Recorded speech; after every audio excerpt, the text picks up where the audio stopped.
Evangelho de Mateus, capítulo de número 17, vamos ler o verso 24, do 24 ao 27. Diz assim: quando Jesus e seus discípulos chegaram a Cafarnaum, os cobradores de impostos de dracmas abordaram a Pedro e questionaram: o vosso mestre não paga o imposto das 2 dracmas ao templo? Versículo 25.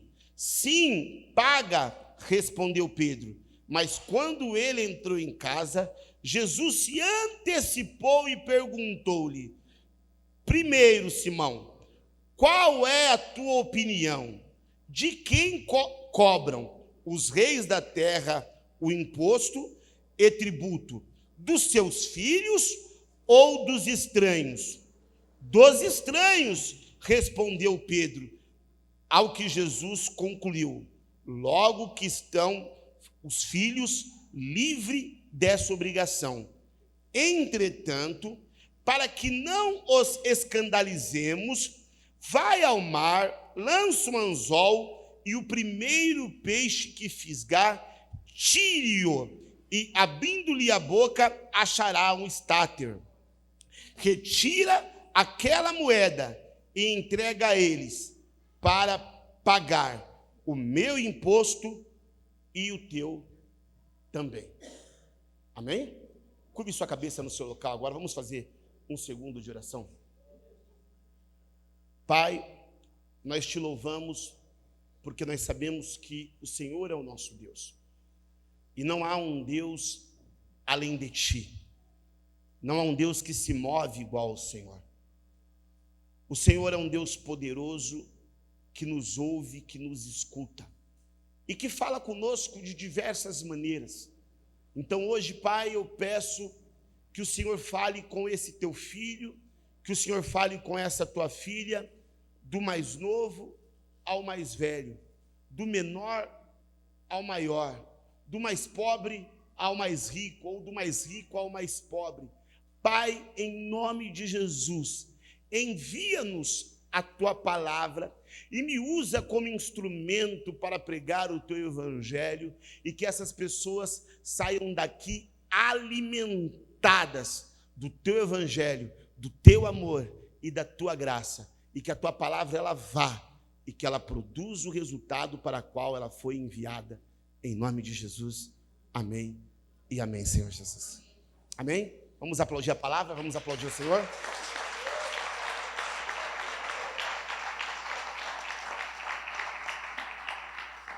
Escute, eu gosto muito desse texto, porque eu por muito tempo me apaixonei pelos milagres que Jesus fez, ou os milagres que ele fazia, e que estava no seu texto, e que estão no seu texto. Mas, quando você começa a estudar a Bíblia um pouco, de forma mais profunda, eu diria, você não começa só a se apaixonar pelos milagres que Jesus fez, mas você começa a se apaixonar pelos diálogos que Jesus teve. E eu me apaixono mais pelos diálogos, pelas conversas tete a tete que Jesus teve com as pessoas, até mesmo que os milagres que ele fez. E ele tem uma conversa com Pedro agora, que traz um conhecimento, um entendimento, uma lição de vida tão relevante, que se nós extrairmos desse texto, esse diálogo, nós conseguimos viver uma vida abençoada só olhando para esse texto. Nós sabemos que na época de Jesus, os romanos, eles cobravam os impostos dos judeus. Lógico que eles não faziam isso pessoalmente, eles usavam os próprios judeus como cobradores de impostos do seu próprio povo. Eles vendiam esse direito, e alguns judeus compravam esse direito e cobravam e surrupiavam o povo à torta e à direito. Só que a palavra de Deus vai falar que Pedro está diante agora de alguns cobradores de impostos, de alguns homens, e eles vão fazer uma pergunta para Pedro, e a pergunta é: Jesus, ele paga as 2 dracmas? Jesus paga o imposto? E a palavra de Deus vai dizer que Pedro, ele poderia ter falado: espera que eu vou perguntar para o mestre. Ou falar: não paga. Jesus é filho de Davi, ele vem de uma linhagem real, ele é isento. Mas ele respondeu, e quando ele respondeu, ele gerou uma dívida para Jesus que Jesus não tinha. Ele disse: paga sim. Porque se você observar o texto, eles estão dizendo: Jesus não paga os impostos, né? Confirmando, e Pedro para dizer: não, Jesus é certinho, Jesus é correto, ele paga sim. E ele vai entrar em casa. Eu vejo Pedro meio desesperado nesse texto. Ele vai entrar em casa: Jesus, olha, antes que ele falasse alguma coisa, que ele pensasse em emitir algum som de sua boca, Jesus se antecipa a ele. E eu vou falar algumas coisas, hoje a pregação vai ser bem profética. E eu vou falar algumas coisas, e eu vou trazendo algumas coisas já para os dias de hoje. Primeira coisa que eu vejo aqui no texto é que Jesus, ele sempre se antecipa a nós. Glória a Deus. E tem hora que você acha que não. Que você está vivendo um quadro de tanta pressão. Pedro está pressionado. Você está vivendo um quadro de tanta pressão, e isso está amassando você de uma forma tão terrível, que você chega a pensar que já era para ter acontecido alguma coisa nessa situação. E você chega a pensar que se não aconteceu, não vai acontecer mais. E Pedro, ele entra afoito para contar para Jesus o que Jesus já sabia. Deixa eu contar algo para você, porque vai ser profética a pregação hoje. Deixa eu contar algo para você. Tudo que você está passando, toda a pressão que você está sentindo, tudo que você está vivendo, parece que ele não está ouvindo, mas ele se antecipa a você. Ele já sabe. Ele já sabe.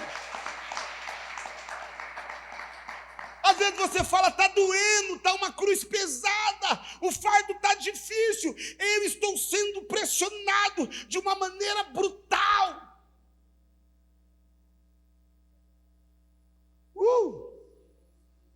É tão bom saber que ele já sabe.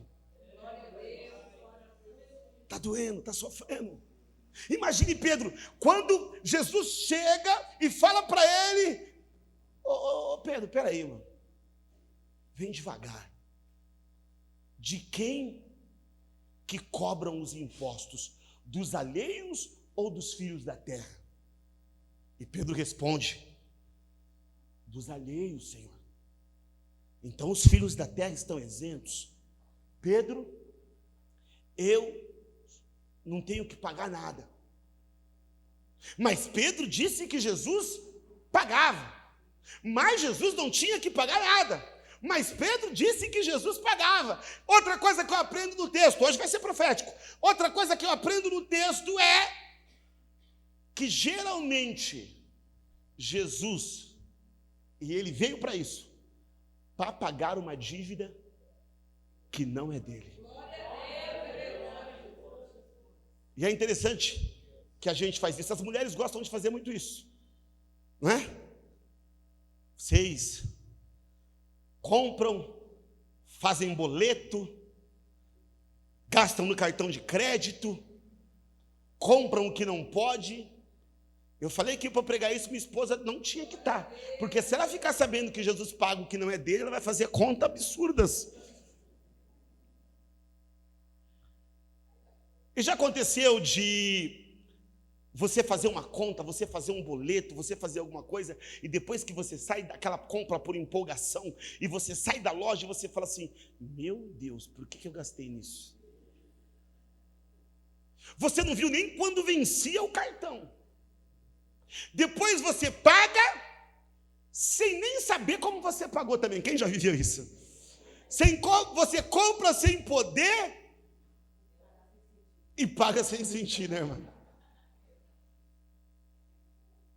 É interessante como o Senhor, Ele se coloca na nossa frente diversas vezes para pagar dívidas que não é nossa. Eu conheço tanta pessoa que casou mal, casou sem Jesus mandar, fez a dívida sem o Senhor falar, e você vê o casamento dessa pessoa, sofreu um pouco, mas você vê o casamento dessa pessoa hoje, está maravilhoso. Jesus não manda ninguém arrumar mulher no bar, homem em baile, mas um monte de gente casou no baile. E hoje o casamento está uma bênção. Você fez uma dívida, você fez uma tremenda de uma inconsequência. Mas quem que pagou essa dívida? Jesus. Ele continua pagando dívidas. Ele continua assumindo as nossas inconsequências. Porque todo mundo, quando está aflito, o que o aflito diz? Jesus me socorre, Jesus me ajuda. Mas não foi Jesus que colocou ele na situação. Ele não orou antes, ele não pensou antes, ele não perguntou antes. Simplesmente ele disse: olha, ele paga. Aí Jesus vai dizer algo tremendo. Jesus vai dizer assim: olha, eu não tenho que pagar, mas para que não haja uma vergonha sobre nós. Olha, que eu acho muito legal que ele se coloca naquilo. Ele fala, para nós, vamos ler, melhor. Vamos ler. Versículo 26, perdão.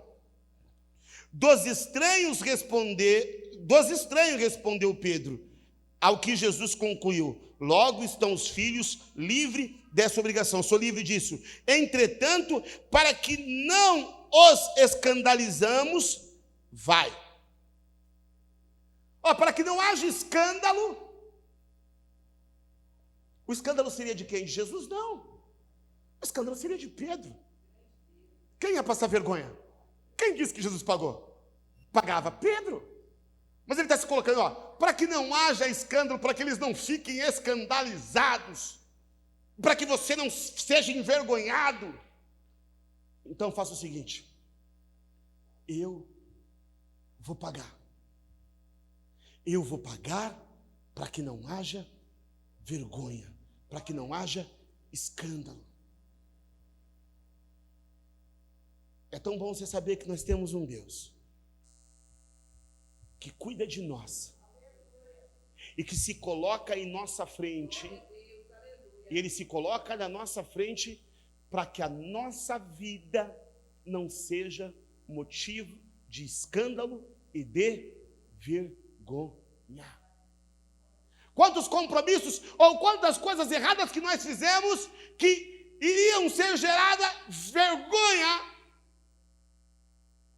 Quantos erros nossos que, se fossem expostos, gerariam vergonha.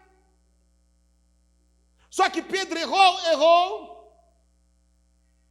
Pedro estava errado no que ele estava fazendo, Pedro estava ansioso e se antecipou, sim, mas havia algo em Pedro que mudou o cenário de vergonha e de escândalo para um outro cenário de vitória. O que foi? Havia uma questão.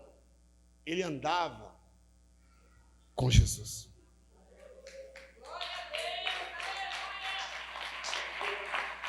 Ele andava. Diga para o irmão que está do seu lado, olha bem no olho dele aí. Procura o irmão mais bonito que tiver na igreja. Se não tiver nem o irmão bonito, pode olhar para mim mesmo, não tem problema. Olha para o cara mais bonito, para a mulher mais bonita que tem na igreja aí, e diga para ela o seguinte: se você anda com Jesus, não haverá vergonha na sua casa. Diga de novo, não haverá vergonha na sua casa. Diga, não haverá luto, não haverá morte, não haverá dor, haverá providência e bênção em cima desse período difícil.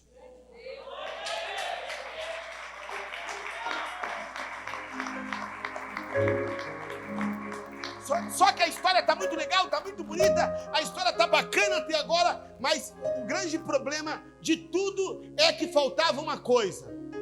Pergunte o quê? O dinheiro, filho. E eu trazendo para os dias de hoje o negócio está profético.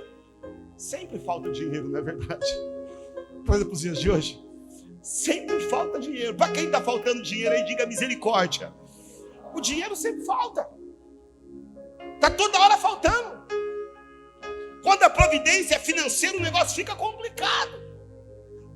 Legal, Jesus foi lá e disse, não, para não haver vergonha eu vou pagar, não tem problema. Mas faltava cash money, a espécie.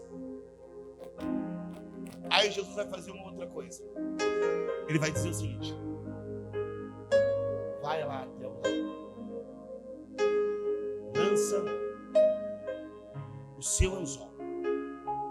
O primeiro peixe que vier, tira da boca dele um estátua, uma moeda, e pague por mim e por você.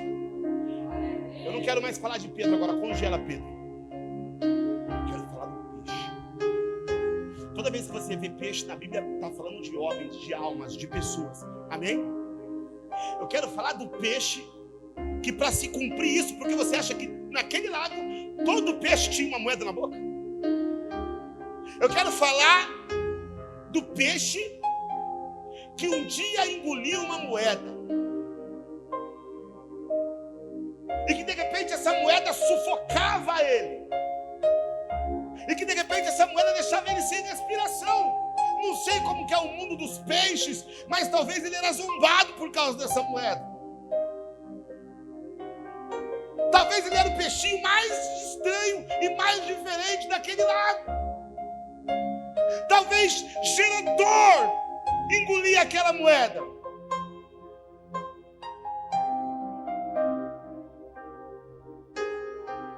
Aí eu fiquei pensando que aquele peixe, ele tinha um valor que ia servir o rei. Mas para que ele pudesse servir o rei, ele teve que engolir algo que ele não queria engolir. Sabe qual que é o nosso problema? Que nós não queremos engolir muitas coisas. E por não engolir muitas coisas, por nos acharmos tão absolutamente perfeitos, ou tão justo, ou extremamente justo. Só que a Bíblia diz que a nossa justiça, ela é como trapo de imundícia. E sabe o que é trapo de imundícia? Eu já falei aqui. Trapo de imundícia era como um absorvente que a mulher colocava no órgão genital feminino nos dias que ela estava, aqueles dias de mulher. Isso que é trapo de imundícia. Que o judeu não podia tocar em sangue de jeito nenhum, quanto mais num sangue que saísse desse lugar. Então a coisa que mais era contaminosa depois de um morto era um trapo daquele. Não havia absorvente naquela época, então é o trapo de imundícia. Então nós achamos às vezes que nós somos justos. Aí nós começamos a julgar o que é errado e o que é certo. E às vezes nós não aceitamos algumas coisas porque essas coisas não estão certas. Isso não é certo. Isso eu não aceito. Isso está errado. Isso está certo. Isso faz o quê? Isso fecha a sua boca para você não engolir moedas que vão te trazer um valor para ele. Quem já ouviu que nós temos que engolir alguns sapos? Vamos mudar esse ditado. Nós temos que engolir algumas moedas. Eu estava aconselhando um casal esses dias, Na verdade, eu fui convidado para um churrasco de um casal. E chegou o churrasco, virou aconselhamento. E eu falei para ela, sabe qual que é o problema? O nosso problema é que nós queremos ser tratados como nos trata. E isso parece tão justo ser tratado como te trata. Quem acha que parece justo? Eu trato o irmão aqui como o irmão me trata. Quem acha que é justo, diga amém. É justo. Mas se o evangelho fosse justo, Jesus não morreu por isso. Ou na sua justiça, pelo menos. Na justiça humana. Esquece sua justiça humana. Porque Jesus vai dizer o seguinte, que quando eu tomar um bufetão do lado esquerdo, eu dar também o direito. Se alguém vir roubar para mim uma túnica, eu tenho que dar outra. Mas para o crente hoje, ladrão bom é ladrão morto.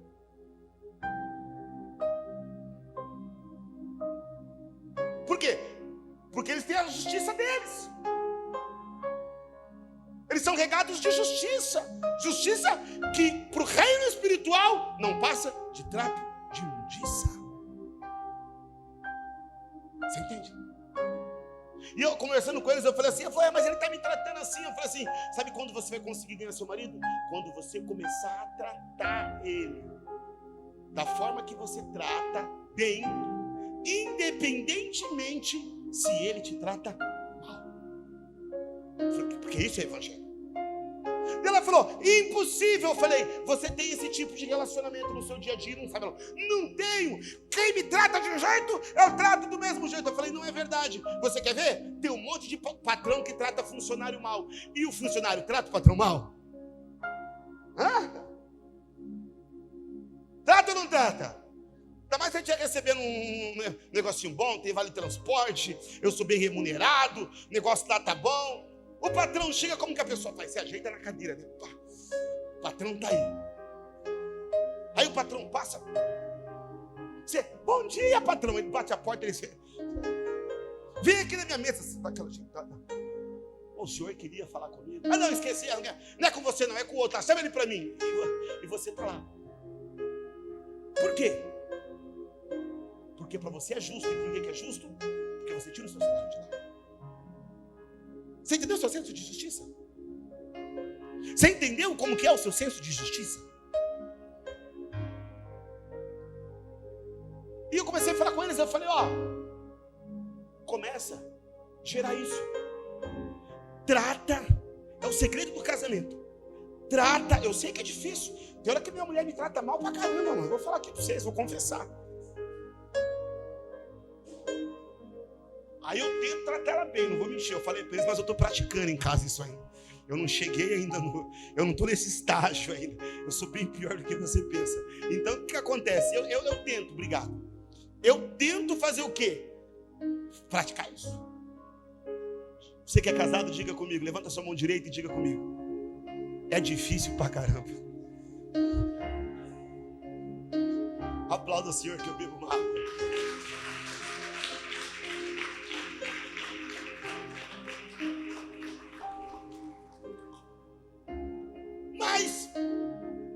Aquele peixinho engoliu. Aquele peixinho, ele abriu a boca e ele carregava um valor dentro dele que foi gerado com dificuldades. E às vezes você pergunta, por que tanta luta? Por que tanto problema? Por que tanta dificuldade? E como é muito profético o que eu estou dizendo hoje, eu te diria, você está enfrentando, porque às vezes você entrou aqui, porque várias vezes você fez essa pergunta essa semana, dizendo, Senhor, por que tanta luta? Por que tanta dificuldade? Por que tanta batalha? E a resposta do Senhor para você é que em meio às lutas, em meio às batalhas, você tem engolido moedas. E essas moedas, elas que vão fazer o seu valor no reino dos céus.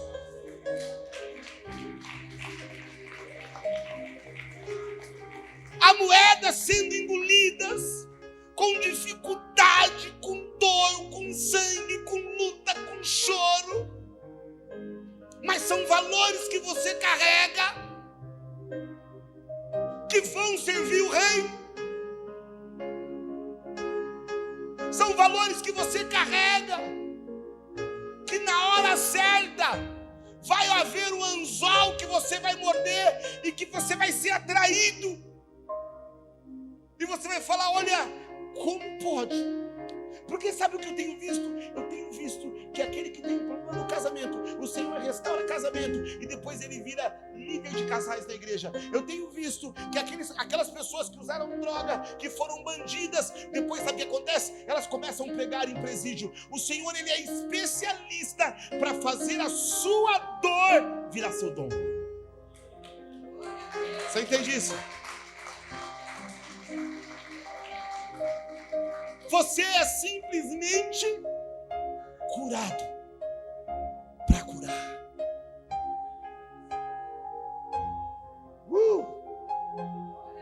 O Senhor vai te curar para você curar outras pessoas. Porque se você não passar pela dor, se você não passar pela dor, se você não engolir a moeda, não vai haver valor em você.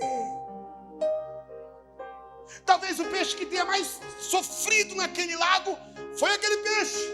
Mas qualquer outro peixe que viesse ali não ia acrescentar nada no reino. Porque sem dor, não há experiências para que você possa ser usado por Jesus para curar outras pessoas que estão com dor. Então, se a sua pergunta era, por que está acontecendo isso comigo? Por que isso acontece só comigo? Por que eu estou passando isso? Por que está sendo gerado isso em mim? O Senhor está te respondendo hoje. Não é para o seu filho. É para que isso seja gerado em você como riqueza. Você vê que Jó passou. E eu acho muito legal. Vou falar muito louco. Não tem problema, desculpa, minha gente. O que Jó fala no final.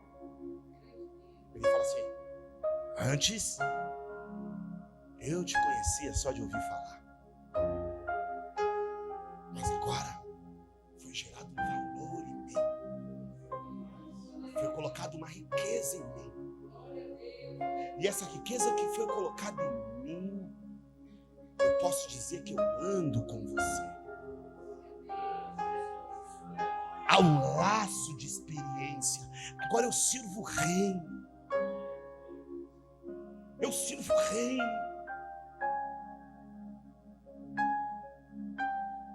O grande problema é que, estou acabando, o grande problema é que aqueles homens que chegaram para perguntar isso para Jesus, para ter algum diálogo com Jesus, eles vieram perguntar para Pedro de Jesus. Ele paga o imposto, ele não paga o imposto. Sabe qual que é o grande problema da igreja de hoje? É que a igreja de hoje, ela está sempre preocupada, ou a igreja de sempre, me perdoe, está sempre preocupada com a outra pessoa. Para finalizar, você consegue entender que todo mundo que veio até Jesus para perguntar de si mesmo foi abençoado. Nicodemo chegou para perguntar dele mesmo: como que eu faço para nascer de novo? Zaqueu chegou para perguntar dele mesmo. E qual que é o medo que esses dois personagens mais tinham? Do povo, da população. O grande problema da igreja, e por que a igreja perdeu pessoas? A igreja perdeu pessoas porque a igreja olhou muito para o irmão. A igreja ficou anos e anos preocupada se podia ou não podia a irmã rapar o pelo do sovaco. Anos e anos. Se podia ou não podia colocar tatuagem. anos e anos, se pode ou não pode tomar um cálice de vinho. E às vezes nem porque ela quer fazer, mas ela pergunta porque algum irmão fez. Todo mundo que chegou para perguntar de Jesus de outra pessoa, ou que chegou para perguntar para os discípulos de Jesus, nunca recebeu nada. Porque quando você chega para Jesus para perguntar de outra pessoa, ele faz você ver você. Estou acabando. Lembra da mulher adúltera? Olha, ela pecou, ela fez isso. A lei de Moisés manda apedrejar sobre outra pessoa. Manda apedrejar, manda fazer isso. O que Jesus faz? Faz eles olharem para eles. Quem não tem pecado, atira pela pedra. Ele começou a olhar para ele. E o problema é que a igreja de Jesus está há muitos anos olhando para os outros, com discussões teológicas. Uns é arminianos, outros são calvinistas. Olhando para uns caras que estão lá juntos, ceando no céu. E cada vez que a pessoa chegou para perguntar dela, como a samaritana que disse: Senhor, então, já que é isso mesmo, já que o Senhor é água, o que eu preciso de fazer? Aonde eu adoro? Virou missionária em uma hora de conversa, um dia de conversa, sei lá eu. Aqueles homens, eles tinham a oportunidade de falar: Jesus está aí, eu queria falar com ele, eu estou com um problema. Mas não, a religião, a religiosidade faz você olhar para outras pessoas. E cada vez que Jesus olha para você, ele não olha para suas falhas, ele não olha para quem você é. Porque se Jesus fosse olhar o Rodrigo, só de eu pegar esse microfone e de falar numa igreja, eu já tinha que tomar um raio na cabeça e morrer, porque eu sou ruim pra caramba. Mas ele olha os tesouros que um dia eu engoli e que há dentro de mim. Para nós terminarmos, diga para o irmão que está do seu lado: você tem muitos tesouros dentro de você e que você conquistou com luta, com choro, com luto, com dor. E esse tesouro é que Jesus olha. Ele não olha o tão ruim que você é. Amém?